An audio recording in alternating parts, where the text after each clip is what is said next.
Yeah, man, you ride a Vespa too, so do I. It's all cool. Yeah, I know. First time I met James was on Band of Brothers. He was in a ditch. And I remember seeing this sort of cheeky, sort of Scottish chappie. Golfers. I almost got hit by a golf ball on the head when I was a caddy. And the guy that I was caddying with did get hit by the golf ball. It was one of the funniest things I've ever seen. I know, it shouldn't be. So we're going to find positions behind trees, and he was like, I'm going for a piss. If the ball comes my way, let me know.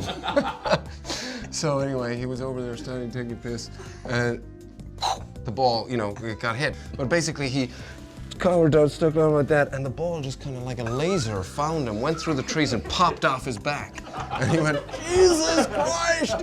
He's like, Jesus Christ, did you see that? And I was like crying behind the tree, laughing. I was laughing so hard. I think you're seeing something different sometimes when you go. That sounds like Hugh Jackman to me. Oh, it's gotta be.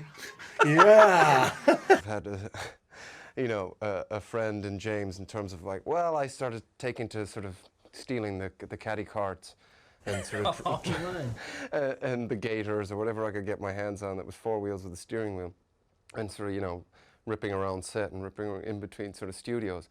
And then James sort of cottoned on to that idea pretty quickly as well. So we sort of took turns driving the sort of little caddy cars around set.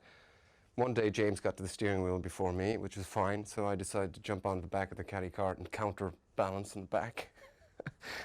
And we went screeching into the caravan village at the full 10 mile an hour that was allotted in those I think it might have been 12, I think it was de-restricted. I think it probably was at that point. They definitely restricted the engines after this incident. But restricted my access, I don't know. Yeah, well, James sort of came screeching into the caravan village and slap bang into the back of a Lexus.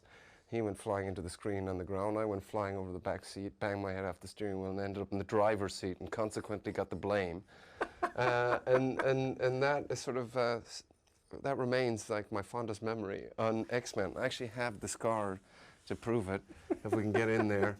That's a scar that sort of dates back to October now, I would say. It does, man. I'm really sorry. And I have that little memento. And actually, the funny part of the story was like the golfers, they were English, and he was like, oh my God, that's terrible, because I was laughing for the whole back nine. And the golfer's like, what's so funny, Michael? And I told them the story, and they're like, oh my God, it's lucky it didn't hit you in the head. And he goes, just lucky it didn't hit me in the knob.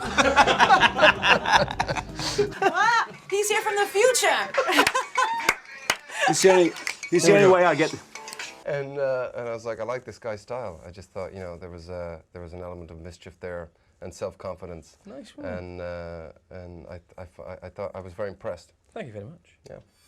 Sort of. The weirdest thing was, like, I was in the front, he was counterbalancing. We were really pulling some lovely lines, and I remember you saying at the time, you thought, wow, man, this guy is just like, he's good. He's really, this really guy's good. But as we were coming around the corner, the tyres just caught traction and pulled us in at a right angle into the back of this Lexus.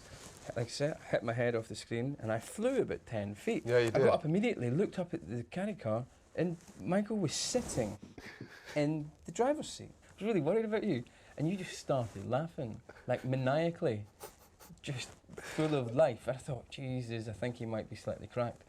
And then all the assembled crew were standing there, kind of shaking their heads and going, you guys are so bad, and blaming him. And then you ran away. I ran away. I just sort of put like in a real sort of... I'm not even exaggerating, but it was a real Charlie Chaplin moment. It was. But you know, that's the, you know, getting back to it, I was like, God, this guy's really good. You know, fine, precise driving. I actually just realized you're crazy, and that was interesting. That helped us know what we were in. Exactly. Yeah. What it was all about. Looking back before you'd started the X-Men thing, was there any advice maybe that you'd give? Enjoy yourself more. Ask for more money. It's the only way I can get him like up. Well, he was almost sleeping before. This one too. Oh, so you're like an alarm clock for them. Yeah, both hung over these two. Wake up, boys. Come on. Okay, we're good. Thanks for that. That's perfect. Well, your weapon, I mean, your powers are pretty awesome as well. Careful now. Careful now. Safety on. Okay. Don't shoot. Don't shoot.